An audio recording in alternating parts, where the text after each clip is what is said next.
Before we jump into today's episode, quick disclaimer that this podcast isn't therapy. It's educational, not individualized advice. Everyone's brain and story are different, so if you're struggling, reach out to a licensed pro who can support you. We talk about the stuff no one dares. ADHD, sex, and the science that cares. Real talk, raw truth, and the stories that heal. Welcome to ADHD Reality with Dr. B. Welcome back to ADHD Realities. Today, I am joined with the none other Dr. Eric Sprankle, a clinical psychologist, certified sex therapist, and the author of what I believe is not only an amazing book, educational-wise, but hysterical book, DIY, The Wonderfully Weird History and Science of Masturbation. So welcome, Dr. Sprankle. I kind of just introduced you a little bit, but do you want to tell our listeners, who you are, what you do? Yeah, really the only thing to add to that is my primary job. I'm a professor of clinical psychology at Minnesota State University, Mankato, and I've been there now. I'm coming up this fall will be my 15th year. So this is awesome. In it for the long run. I'm sure your students really value your approach and interaction. I'm also a professor as well. Mm-hmm. I teach human sexuality, and I definitely create a different type of interaction vibe that I think students are not used to at all. Yeah, for sure. Mm-hmm. Awesome. All right. So when it comes to your book, I'm going to just jump right in because I'm just curious. What drove you to write the book? Like, were you just exploring and seeing on social media that everyone was still getting things wrong and you felt condemned, like just compelled to say, like, fuck it, I need to write a book? Like, what made you write a book about masturbation? Yeah, that's pretty close. This wasn't on my radar. This topic specifically, I always wanted to write a book. That's always kind of been the end goal of me being on social media. Like it was to build a platform to convince publishers of I have this audience already, because that's necessary to write nonfiction. You kind of have to have this built-in platform already. So that was my whole function of being on Twitter and Instagram. And I was just toying around with different topic ideas of what I could actually write about. And this one just kind of fell into my lap because I posted something on Instagram about masturbation being, perfectly harmless to your body. So feel free to have a worry-free ejaculation today. I forget how I specifically worded it, but it was something along those lines.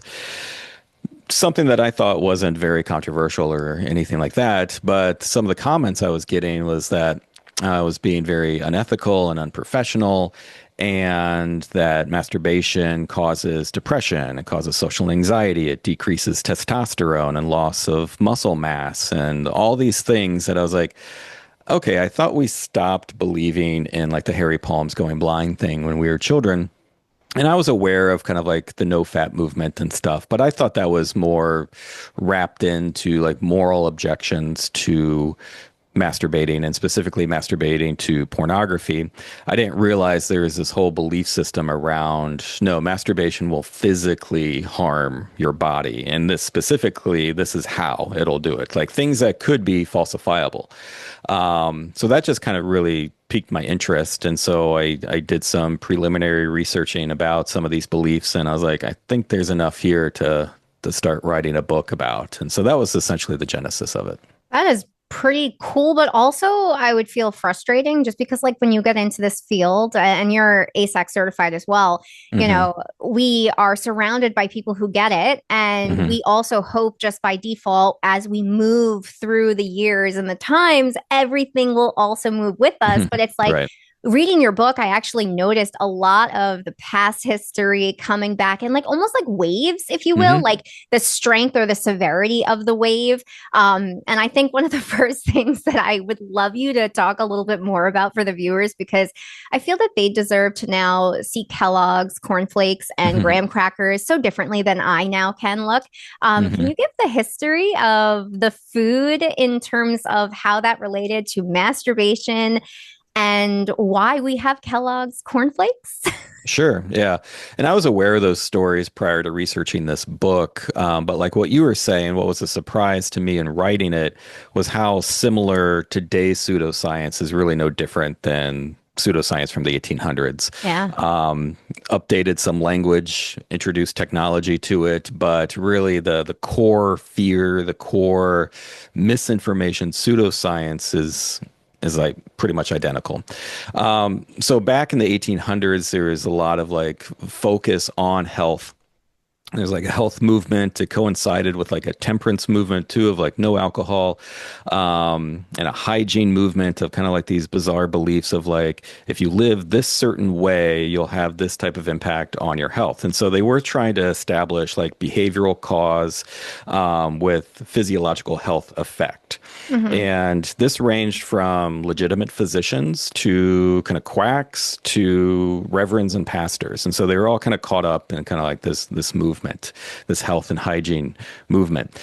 And it was in the late 1700s where it was first introduced in England that masturbation caused physical health effects. Up to that point, it was largely like a moral issue, a spiritual issue. But there was this anonymous pamphlet that got circulated around London in the 1700s that started saying like, no, masturbation actually caused all these health effects. And then so no one really kind of knew who wrote that, but the message really started connecting, even like I was saying, to well-respected physicians as well as some quacks and some reverends and everybody. So with Sylvester Graham, he was a reverend who like really was caught up in this movement and was really focusing on what we can do behaviorally and health-wise to make ourselves not only just feel better, but be like spiritually pure as well. And so his belief was really grounded in all these different types of foods would be very inflaming to the body. And inflaming meaning that not only that it was harmful for your body, but also inflame lusts as well. So there was this connection of like what you eat also increases or could decrease sexual desire. And a particular interest and a focus was on masturbatory desire as kind of being a doubly abominable sin, as it was called. Because not only was it as a sexual sin, it was a sin against your own body too that you did yourself. Mm-hmm. So Graham thought in order to kind of tamp down this kind of desire that we have as humans, kind of like naturally, but we need to kind of fight back against this sin, is to eat a really bland diet. He was one of the first ones in America and like led to a lot of riots when he would talk and give public lectures, and promoting a vegetarian diet. He was also very much against alcohol and very much against like refined grains and breads and stuff. And so he promoted a very kind of whole grain kind of diet, one with just vegetables, no alcohol. And so his followers, he did have like a little bit of a following here. They were known as Grahamites. They developed the flour that eventually became the cracker known as graham crackers. And so that wasn't like an invention of Sylvester Graham himself, but definitely influenced by his philosophy. And then it was, yeah. And then it was Kellogg who came later in that century, the late 1800s. He was a Grahamite. So he really kind of took to this philosophy himself. And he was a physician in Michigan overseeing the psychiatric hospital, really believed masturbation caused a whole host of things from like just pimples to psychosis, tuberculosis to spontaneous abortion, all these different things. And also promoted this very bland diet. And so for his patients, he developed, and for him, actually developed himself, a very bland toasted cornflake. And so that's essentially where Kellogg's cornflakes came from. It was actually his brother, Will Kellogg, that developed the Kellogg's company and sold it commercially, which John Kellogg, the physician, was against. But the fact that the actual brand or the bland cornflake was developed to tamper masturbatory drive. None of that's real in the sense of actually having that effect, but those were real origin stories. I gotta be honest, when I was reading your book, there was parts of it like I was like, is he just joking? Or Right. is like all of this real? Like, as you were just explaining that, I'm over here like laughing, trying not to interrupt you. But like, and I don't know if other people find the humor in this as well. I know that there's tons of people who find very similar belief systems about how masturbation is wrong, it's evil, it's a sin, it's dangerous. And in your book, you've been outlined it could literally cause death. Like we have both sides of the spectrum. But like for me, it's just like why is history and why are we still so obsessed about masturbation being this almighty horrific thing? Do you have any insights or thoughts? Because that's kind of where my head goes. Why are we so obsessed about this? Well, I think it's because we're obsessed with sexual sin and the right or wrong ways to have sex morally. There's like a sexual hierarchy of what is socially appropriate Hmm. of how we have sex with one another. And, you know, in our culture, it's always been heterosexual marriage, penile vaginal intercourse for the purpose of procreation. Like that's the most socially green lit sexual behavior, right? The one that is absence of like most definitions of sexual sin. Even though Graham still argued, even from a reverend and his like pseudo health perspective, like even in those situations, it should be limited to once a month. More than that was a little problem for your body.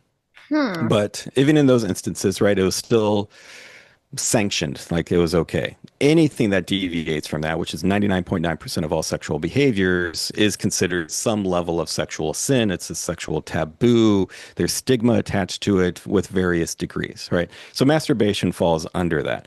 Why? And it's really no different than anything else of like oral sex, sex outside of marriage, same sex sexual behavior, anything like that. That it's all comparable in terms of falling short from a societal ideal and sanctioned sexual act. Why masturbation gets special attention is similar to what I referenced earlier with Kellogg's quote of calling masturbation the doubly abominable act. So not only was it a singular uh, um, abomination of being just a sexual sin, like most sexual Hmm. behaviors are, but the double piece is because it's something that we can do ourselves. We're not dependent on another partner. It's literally at our fingertips, sinning at our fingertips. And so that's why it's often viewed separately, given a little bit more attention, a little bit more cause for concern, because it's always readily available. Now, here's my question to you, and I don't know if you know this, but like, so I think we're in the United States, and we live in a Hmm. country that is created under a religious dome, if you will. Hmm. Are other countries very similar to us? And when I say other countries, my brain starts to go to maybe like the UK, Hmm. more like countries that are similar to us, not too far off the beaten path. Do you see the same type of obsession and religious related approaches and thoughts and ideologies around this concept of masturbation as well? Yeah, it differs depending on like the Scandinavian countries are going to be different than North African countries, and I just chose those two because there was one study that kind of looked at that in terms of attitudes. So there are some differences, but there's no culture that's completely immune from this of Okay. like completely sexually liberated culture, which has zero qualms whatsoever, moral, health, ideological about masturbation. Like that doesn't exist. There's always still going to be hangups. It's just the degree of hangups. And within the United States, yeah, we have a lot of hangups, not only from the religious, but also from the scientific illiteracy. And then also, even from within sometimes progressive circles, we can start demonizing certain sex acts as being inherently whatever, as like selfish. You even get like Marxist arguments, at least so-called Marxist arguments against masturbation as just being too selfish and things like that. So it's a lot of different Okay. ideological arguments Fair, against it. fair. Mhm. I mean, while we're still on the topic of religion, I am curious because in your book, I actually learned something new and I Mhm. found it very interesting. You were talking about different religions and experiences, and one of which, Satanism. Yeah, I honestly, I'll be completely honest with you. I always thought Satanism was about literally praying to like Satan. sure. I had no idea how like liberating it kind of like as I was reading this, I was like, that's pretty liberating. I'm not gonna Right. lie, Yeah. right? Like this idea that everything that the Catholic Church basically has told us to repress or to avoid or get redemption for, if you will, Satanism is actually saying, no, no, embrace that shit. Like, Hmm. go for it. Right. I thought that was really interesting. And particularly when you brought like, I think you cited a couple of things about like the amount of times people go to mass in terms of masturbation Hmm. frequency and then how one feels maybe in terms of sexual empowerment versus shame and guilt. Can you talk a little bit about where we see some relationships there, if that made sense? Yeah, generally that was a couple of studies done on Catholics, and there's essentially an inverse relationship. Like the more you went to mass, the Mhm. less you masturbated. And then another study looked at, well, what could be modifying that relationship, if there's other, because these are just correlational studies, so a Yeah. lot of things could explain a relationship. It's not necessarily cause effect. And so one study kind of looked at some modifying variables in there, and one found that as one increased religious attendance, so going to mass more often, that also was associated with higher levels of sexual guilt. And it was actually the sexual guilt that was driving down the masturbation frequency more so than just going to mass in and of itself. So there are relationships there, obviously, between religiosity and comfort with masturbation, which can lead to increases or decreases with masturbation frequency. Interesting. Yeah, that is very, I mean, like I've always had a love-hate relationship with religion. Hmm. My husband, he's Irish, his family's Irish. His aunt was a nun. Hmm. And that experience was very different than maybe typical day-to-day religion. And I've seen the difference, but like my love-hate relationship has always been like, I feel like a lot of individuals within the Hmm. religious realm, it's very repressive Sure. to sexual liberation and experiencing yourself very like judgy, Hmm. very judgy. Yeah. That's not to say I disrespect or think any ill upon anyone who is religious or believes, but I do believe that there is a very big restriction and shame driven. And it's like I see it with a lot of the clients I work with Hmm. around masturbation concerns, etc. But like do you think, and maybe this is a silly question, but I'm just curious with the work that do you think we're ever going to be able to get to a place where like religion meets science and where we No. found our, no, that was a quick No, but hard, you're nope. asking a pessimist and a Okay. cynic, and so like other people probably would have more rosy answer to your question, but no, I don't see it ever going away. It's always going to be a thorn in it, and something's going to replace it too. I don't think we're ever going to be at a place of a fully sexually liberated society, a completely detached, even historically, from all the sexual guilt and religious baggage that Yeah. is kind of built into our culture. So that's just my bleak outlook, and this is why I'm not a motivational speaker. So I have to be honest, this is one of the reasons I was so excited to hold space with you because I love your just blunt, yeah, nope. Mm-mm. yeah, I again, other appreciate people would it. say different, more than likely, but I'm not No, holding I out for it. appreciate it. And I know I'm going to like kind of feel like I'm going on a weird path, Hmm. but so my brain is now going towards this idea of like, where are we learning all this stuff from? So I go back to childhood and Hmm. I appreciated wholeheartedly that you devoted a chapter to basically child developmental masturbation Hmm. and what we're taught, what we're not taught. And I know a lot of my listeners are parents, my clients also listen in. I have friends who are parents, and I know this topic is never easy. Sure. And there was actually a line in your book, and I have it here because I wanted to read it. Um, Specifically, it was Dr. Jocelyn Elders, Hmm. and how she was replying to somebody who asked her a question about masturbation. And the last sentence here, which I really found like great significance is she stated, and I feel that we have tried ignorance for a very long time, and it's time we try education. So I'd love to kind of go down a very uncomfortable path for others, not you or me, but for Hmm. others listening.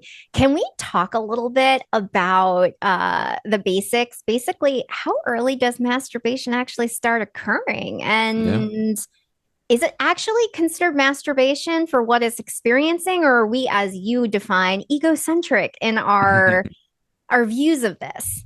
Yeah.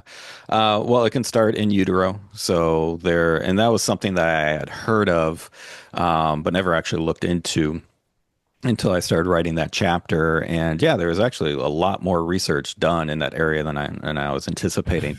So there's ultrasound evidence of fetuses masturbating in utero. And so when we think about that, though, right, and so that's kind of like salacious, kind of scandalous kind of thing to like run with a headline of like fetuses masturbate, right? And yeah, behaviorally, that's what's going on. like self-stimulation of the genitals, if we want to have a very kind of bland, direct definition of what masturbation is. So stripped of any kind of motivation or subjective experience, of just like behaviorally, observationally, self-stimulation of the genitals. So that's what's going on. And so, but fetal masturbation and even infant masturbation, toddler masturbation, young childhood masturbation is motivated a lot differently than older childhood, adolescent, and adult masturbation is. Because when we think about the developing fetus, completely devoid of any kind of capacity for fantasies, there's no hormonal development enough to kind of trigger any sense or semblance of sexual desire. And so all these things are absent in this developing organism where we would even question, like, is this even a sexual behavior, right? So that's why I like define masturbation just based on that very basic self-stimulation of the genitals. So it wouldn't even be sexual in a lot of different definitions of it, but essentially it is a self-soothing behavior, and that's the function of the behavior of masturbation in utero. It's discovered through happenstance. You know, rolling around in the amniotic sac, and there's observations of thumb sucking and other kinds of like self-stimulation, and the genitals are discovered, and it's like, oh yeah, that is soothing as well, right?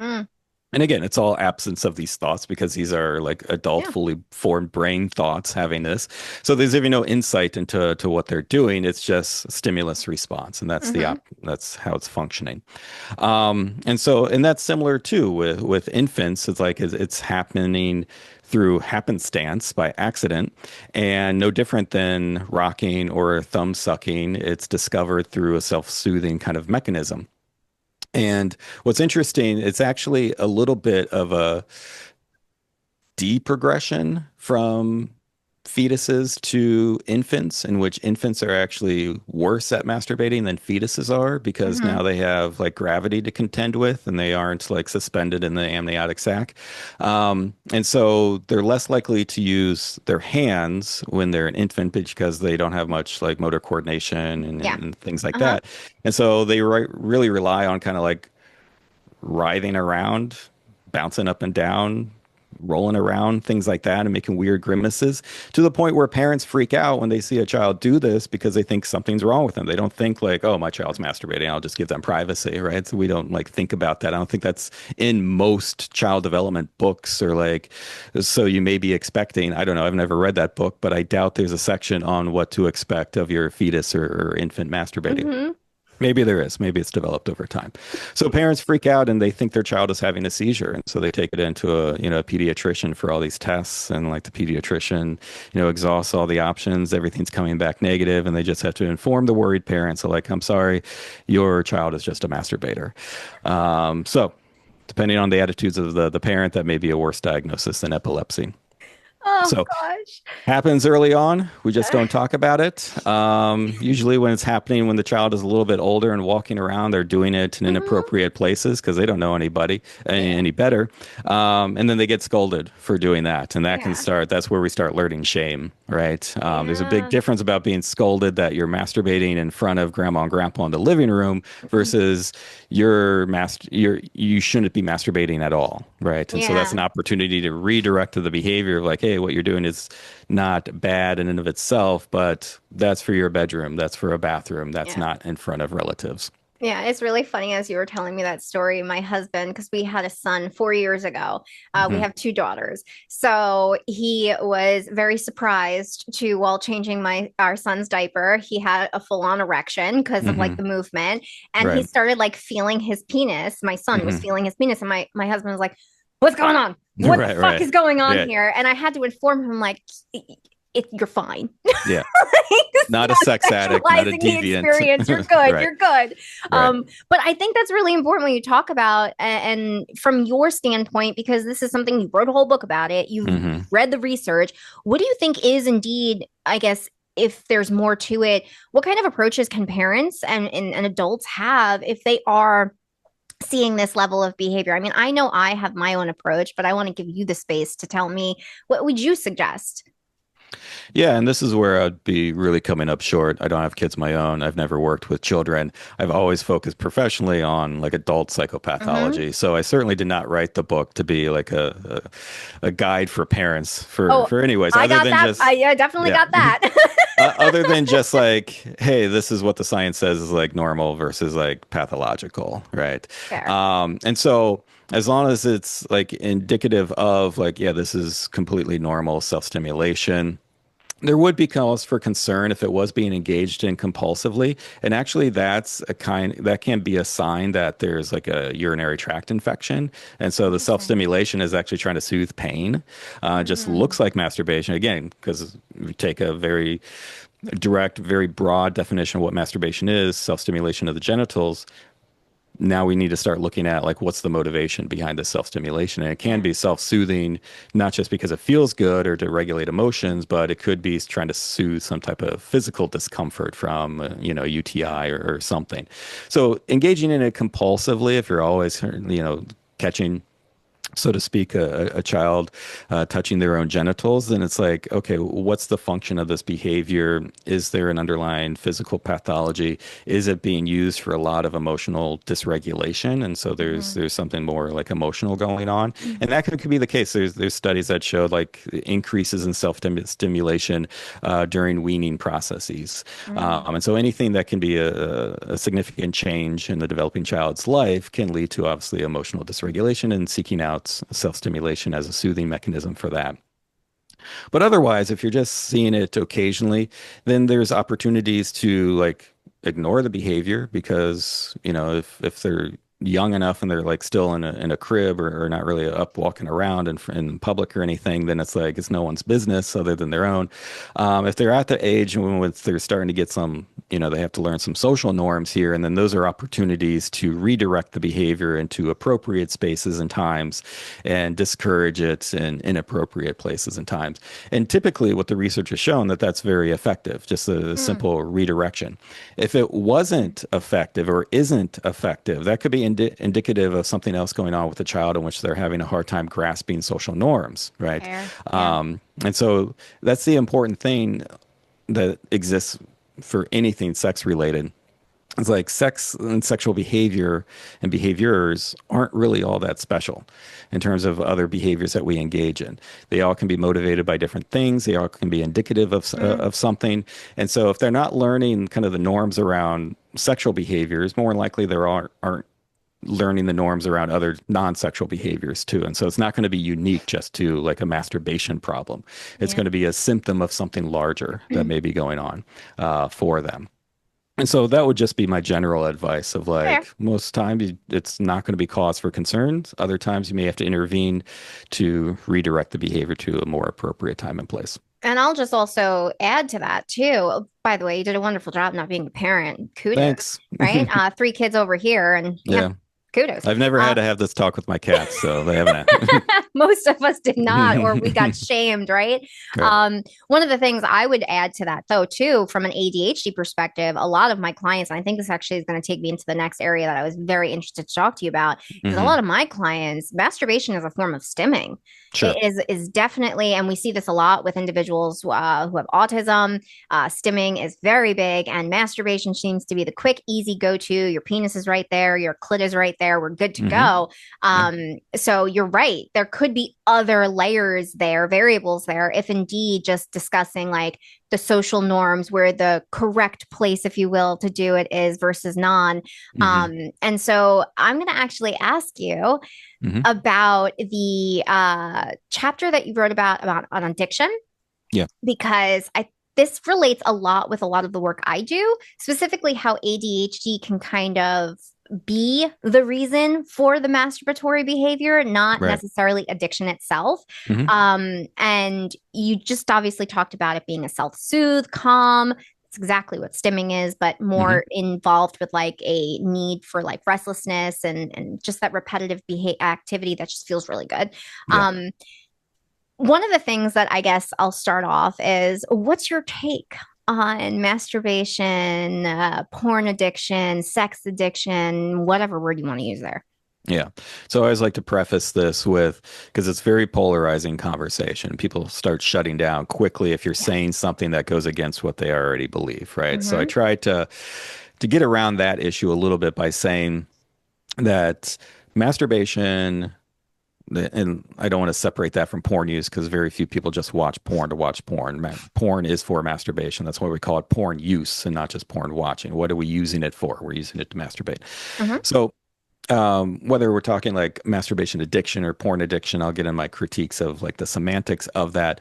But someone's masturbation, whatever that looks like for them, their behavior, their attitudes toward how to exist within a relationship, it can absolutely be a problem in their life in some capacity, right? Whether they feel guilty about it, whether they feel ashamed, whether it caused problems in their relationship or at work, these are all realities, Yeah. right? Now, the issue is more about, well, why is it an issue? Why has it become a problem?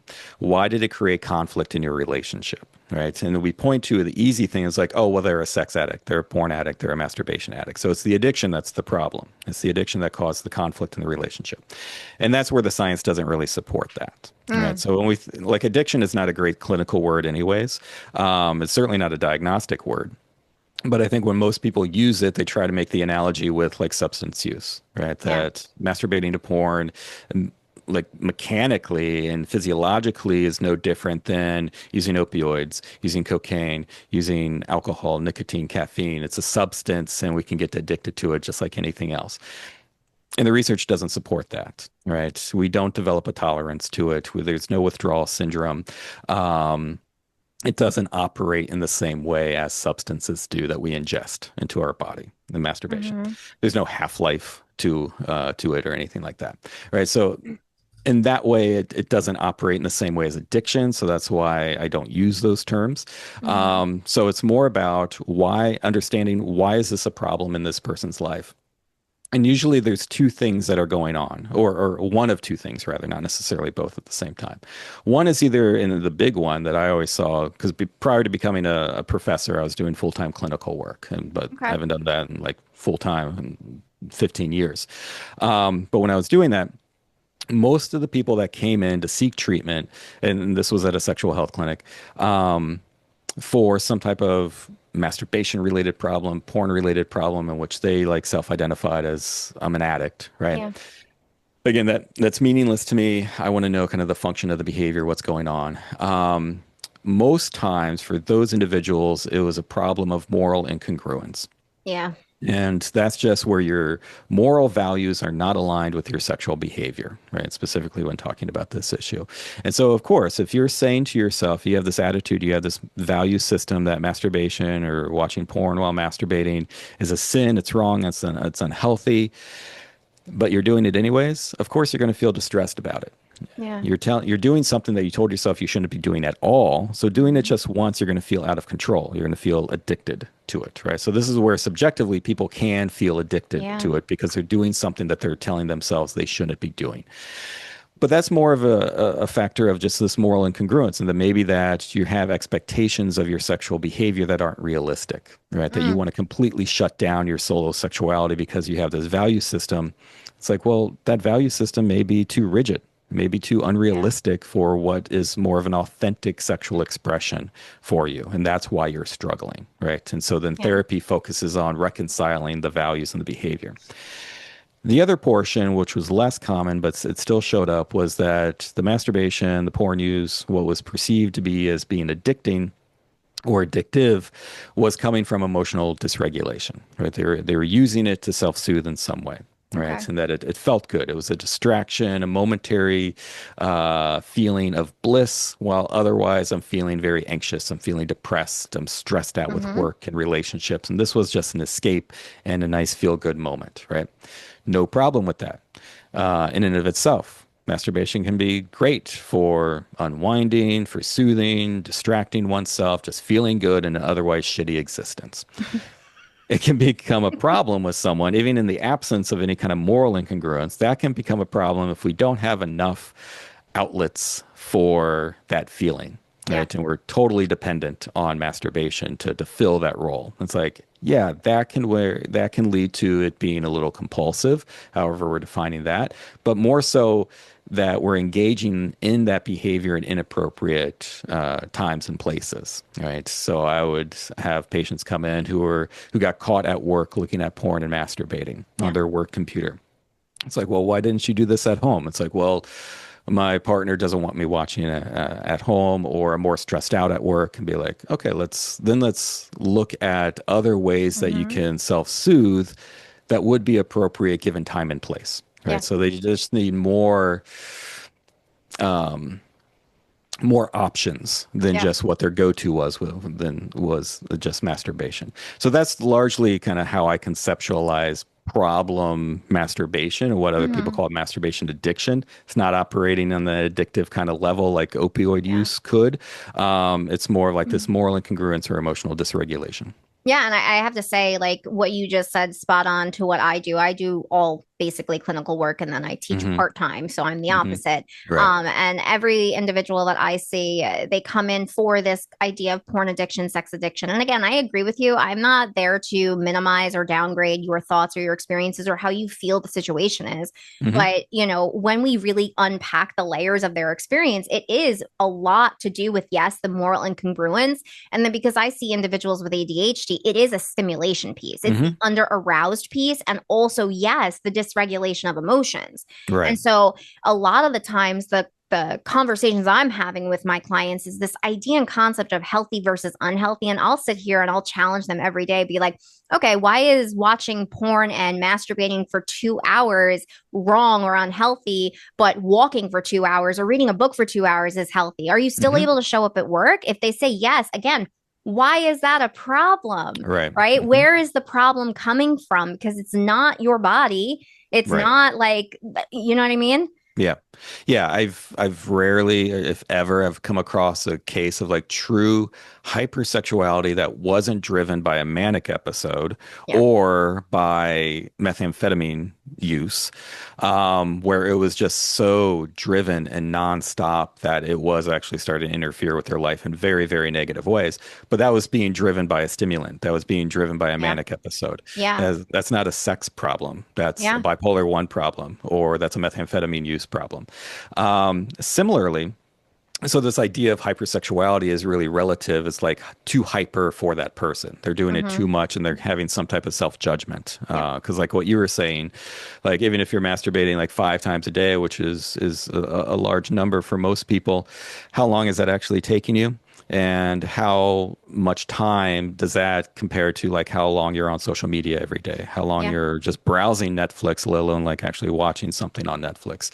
And that's where we start looking at these double standards of like how much we pathologize masturbation and how often we're doing it, how long we're taking to doing it. We're not having that same type of judgment to things that are comparable in time and effort. Yeah.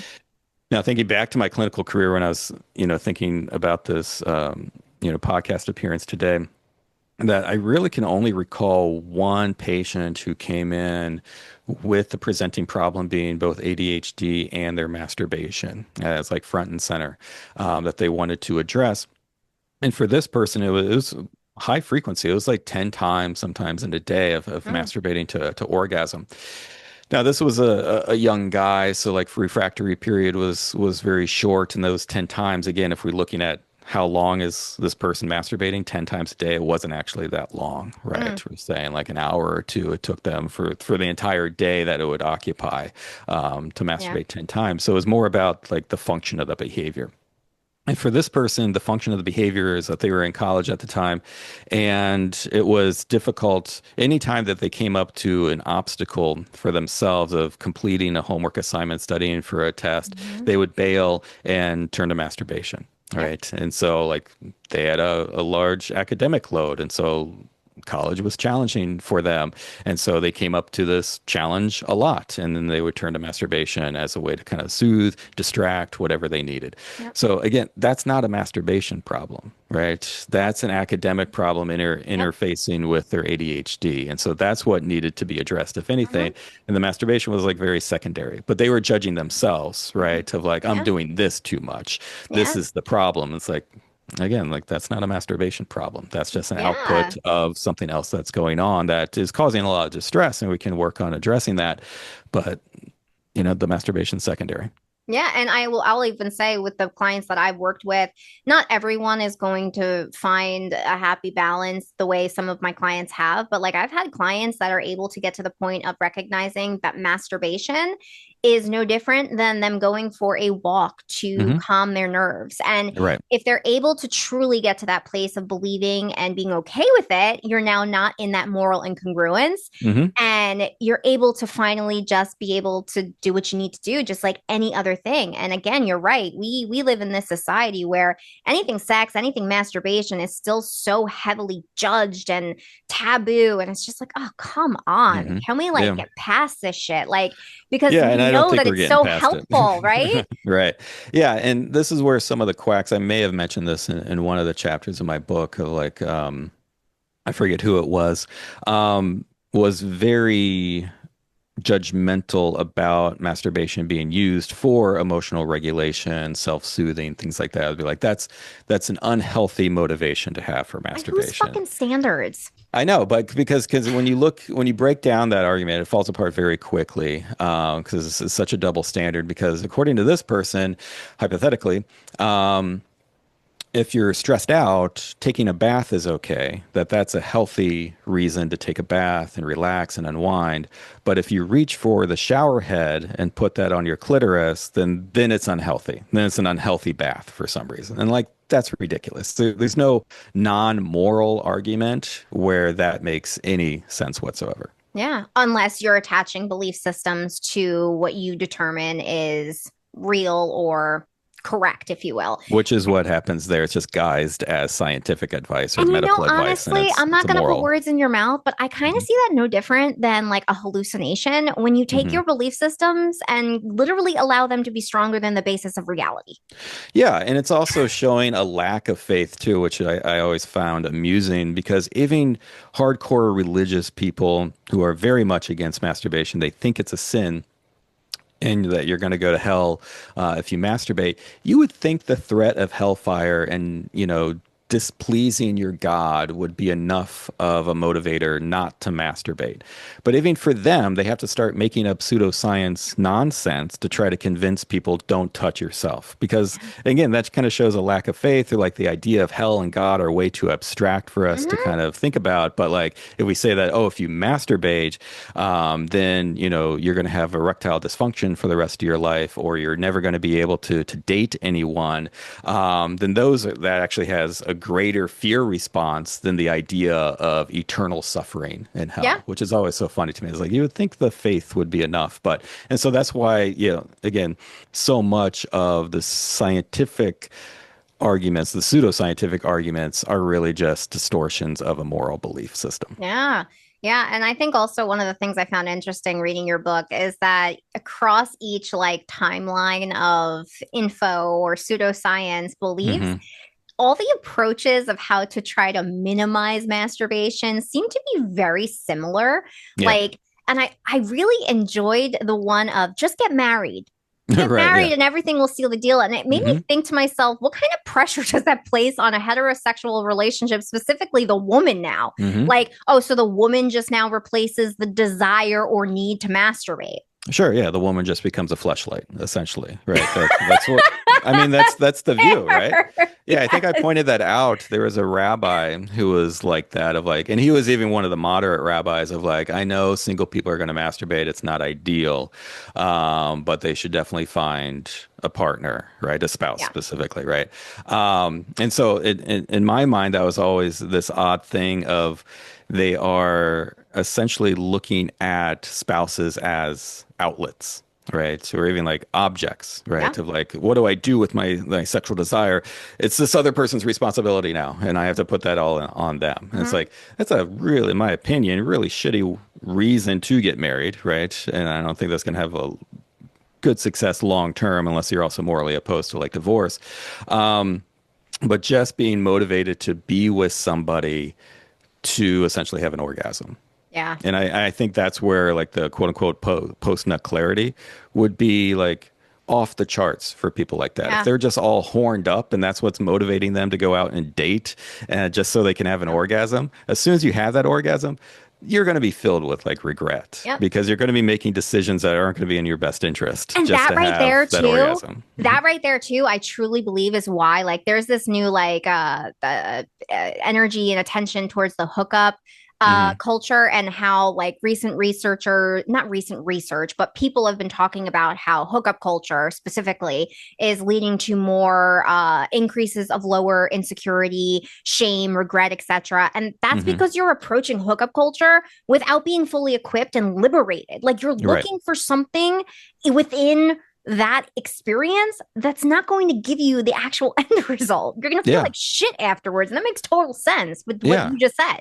Yeah, and that's really a lot of like the bro science and the bro wellness spaces that were so prominent with like these anti-masturbation messages of like encouraging young guys not to masturbate because they worry that, or they wholeheartedly believe it's not just a worry, that that's going to completely drain your motivation to approach women, to go out and date, and to have the more appropriate sexual experience, which is partnered sex as opposed to solo sex.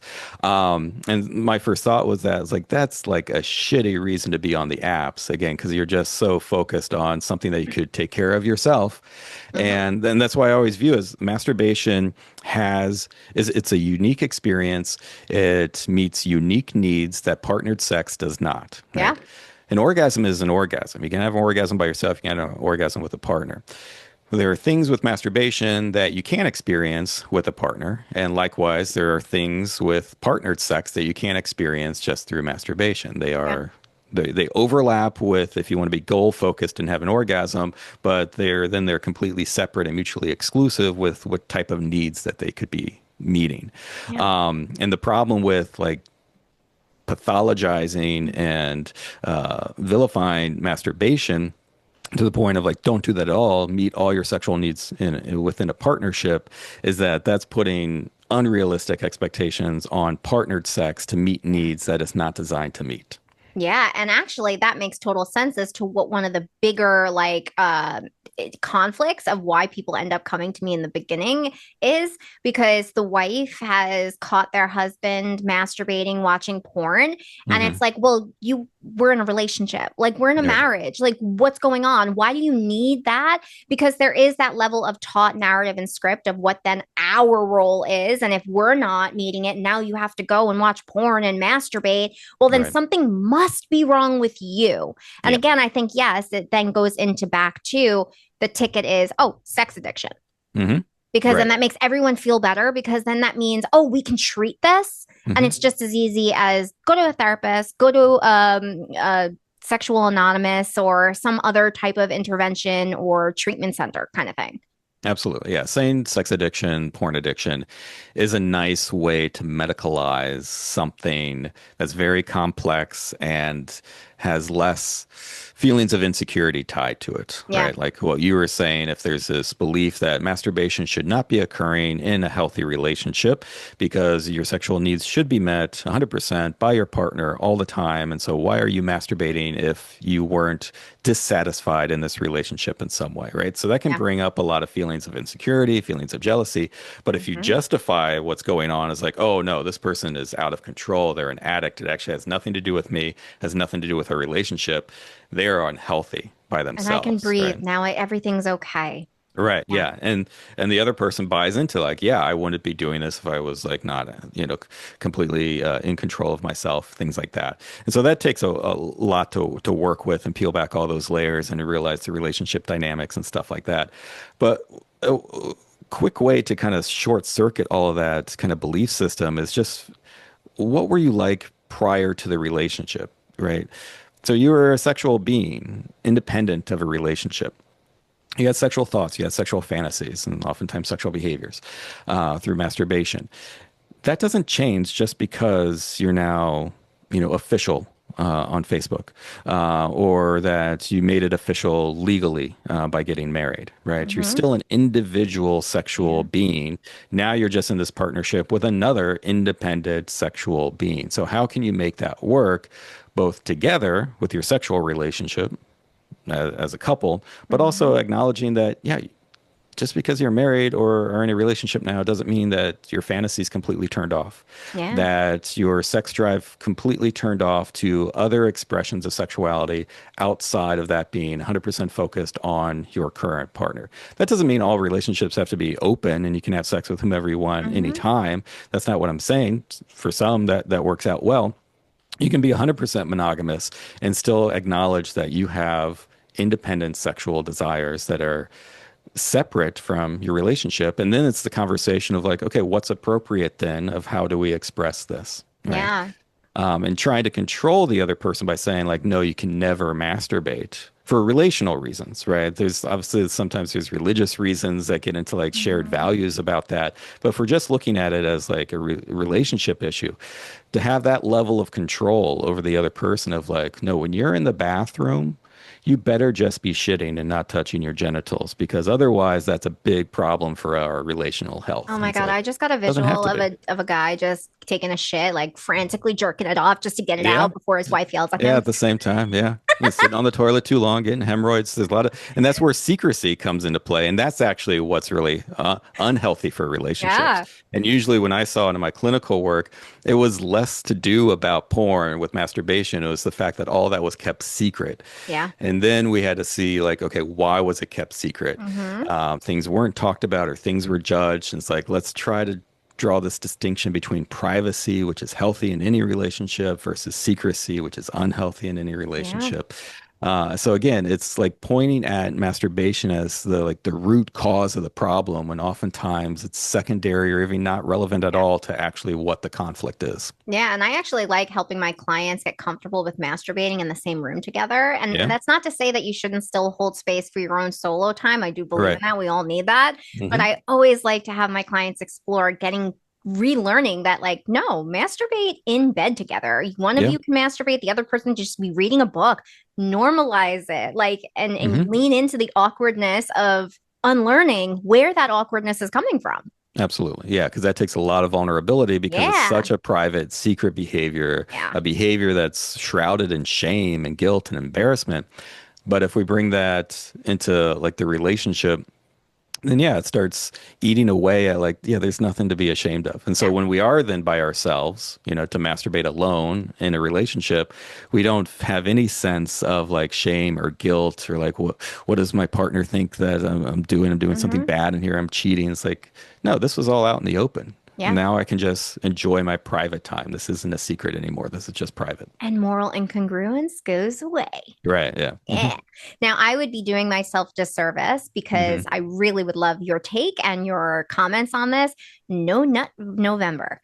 Yeah. Can you just give a little insight? Because I know there's a lot of people that believe in it. They think it's great. I know that there's a joke behind it as well. Sure. Can you just spew a little info and maybe that can lean us back into a really important question of what are the actual benefits of masturbation that people are not then talking enough about? Yeah.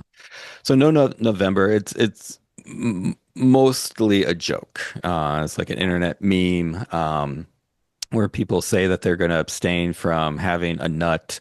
So it's primarily focused on men and ejaculation, but it's for anybody who's having orgasms, essentially, despite the language used, for the month of November. So it's a period of abstinence. And whether that we're interpreting that as like any kind of orgasm, including with partners, or more specifically just with masturbation, it's to have a challenge to go 30 days without nutting. So for most people, it's a joke just to post something on November 1st in the morning saying that you already failed at the challenge, that you couldn't last even just a couple hours. But for these no-fap guys and the anti-masturbation crowd, it is an opportunity as propaganda for them to be like, no, this is an opportunity, 30 days to kind of reset and detox your brain from the harm of masturbation and porn use and things like that. So they view it as a serious like health initiative every year to really try to get people to like see how you feel just after 30 days. It's going to be really hard at first and you're going to struggle, and that just shows how addicted you are to it.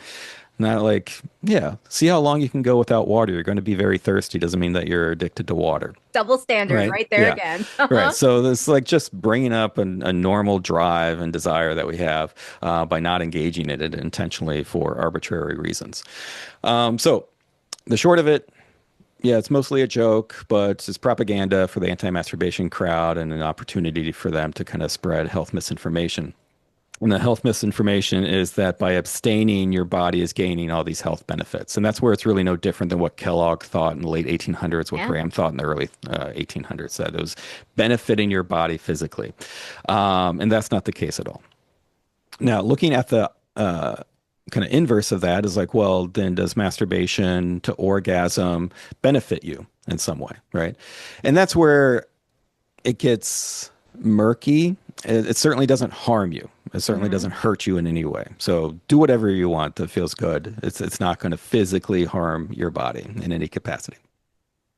Now, does it actually benefit your body? Is it healthy? Things like that.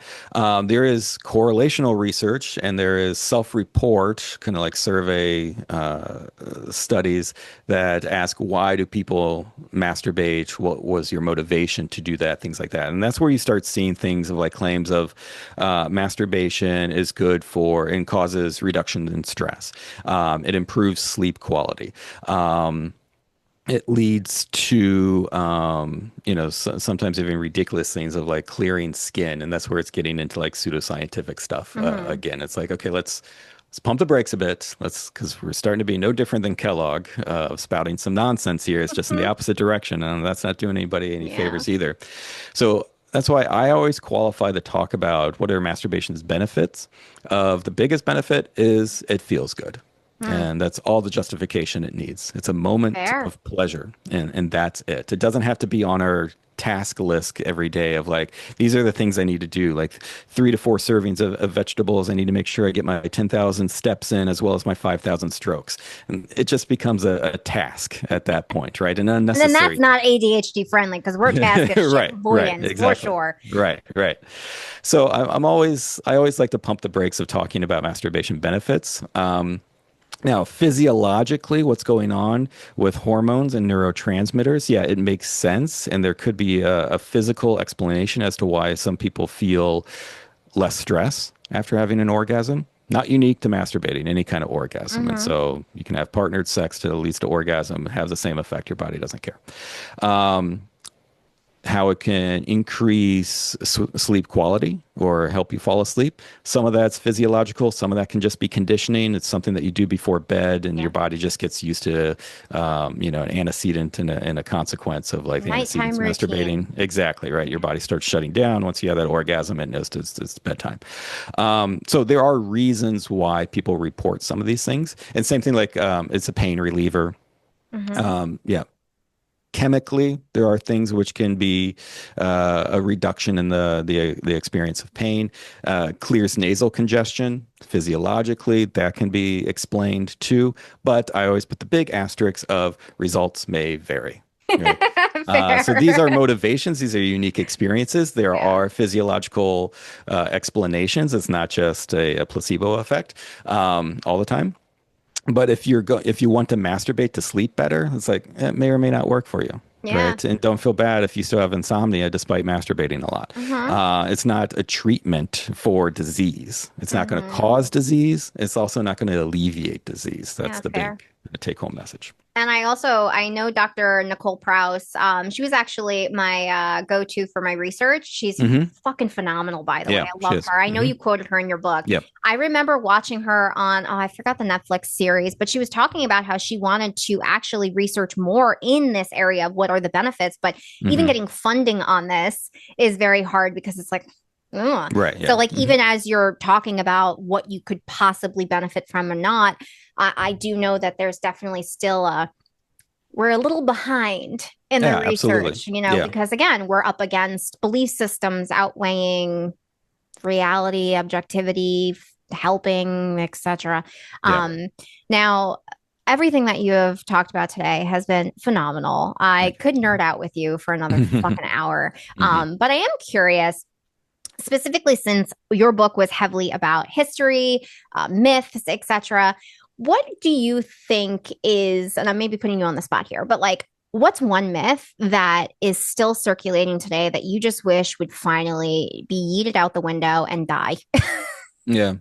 It's pretty much a lot what we've talked about is like the addiction piece of it. Okay. And not that, again, like not that porn, masturbation cannot create a lot of distress and conflict for someone, but how it gets so simplified, very complex behavior, motivation, outcome of it, how it just gets reduced to, oh, they're just addicted. And so therefore they need to go to like a 12-step type of program and abstain from it. And once they learn how to abstain from it, all their problems will resolve. And it's like, that's no, I hate that. And I think we're doing a grave disservice by keeping that around in our culture of like these complex sexual behaviors, and not just with masturbation, but all types of sexual behavior that can go under the umbrella of a sex addiction. Because I've seen that with like BDSM behaviors and things like that, that it can be reduced down to, oh, you're just addicted to it. No different than you can get addicted to, painkillers. Yeah. And then wouldn't you say also, because I see this too, is that it then becomes more of avoidance rather than really just leaning into the feels, figuring out the reasons, the whys, etc. And it becomes like a prison almost, right? Yeah, absolutely. Like, Because if treatment is abstinence, that's totally avoiding what's actually going on for this person. It's like you have sexual desires, right? You have fantasies and you want a sexual outlet. And those outlets are creating some problems for you, but the desires, the fantasies, the urges are still there. So how are you going to deal with those urges? What are healthy outlets for you then if the old ones are causing conflicts? And so it is just a kind of a cop out and avoidance of dealing with, I'm a sexual person and maybe I have some really freaky thoughts and that got me into trouble in a relationship because they didn't like how freaky that was, but it's still there and that's not going away. So how can I like harness this and address it directly? Fair. And for anyone listening, if they're struggling with the shame, the guilt, they're just struggling in general with the concept of masturbation, do you have any like resources or outlets you kind of turn people to outside of your fucking phenomenal book, which will be definitely linked in the description? I don't know. And that's, That's fair. and I should always, I've gotten this question before on podcast interviews and I always have the same answer. And I should at least prepare something knowing that because I'm not like a resource kind of, I don't think in that way of like fair. These I was books, just these articles, this person. I was just on an interview also recently talking about my research on BDSM, and they asked me like, "What are the resources?" I was like, "I don't fucking know." Yeah, I don't know. I know how to find it if I have a question, a very specific question. I know how to find a resource for myself, but general ones, no, I have no idea. And that's always the thing too of like when someone asks me like to give advice on something, like I don't know how to give advice. Like I'll have 20 diagnostic related questions for you to understand the issue better. But sorry, I don't have any. So basically, just go get his book. It's a cheap promotion for my book. Like there's nothing else out there other than DIY. So just get that. And I'm obviously going to put all the links in my description, but where can people find you if they are interested in following your hysterically dark humored content? Yeah, social media, I'm at Dr. Sprankle, Instagram and Twitter, and then just drsprankle.com is kind of my hub for just essentially book promotion really right now. So awesome, Fair. Thank you so much. Thank you. My pleasure. This incredibly. And basically, everyone, go enjoy some masturbation time now. Yeah, it's not going to hurt you. Until next time, everyone, be well. Thanks for hanging out with me on ADHD Realities. Hit that subscribe button and share it with a friend who gets it. And always remember, your brain isn't the enemy. Work with it and not against it. Until next time, everyone, be well.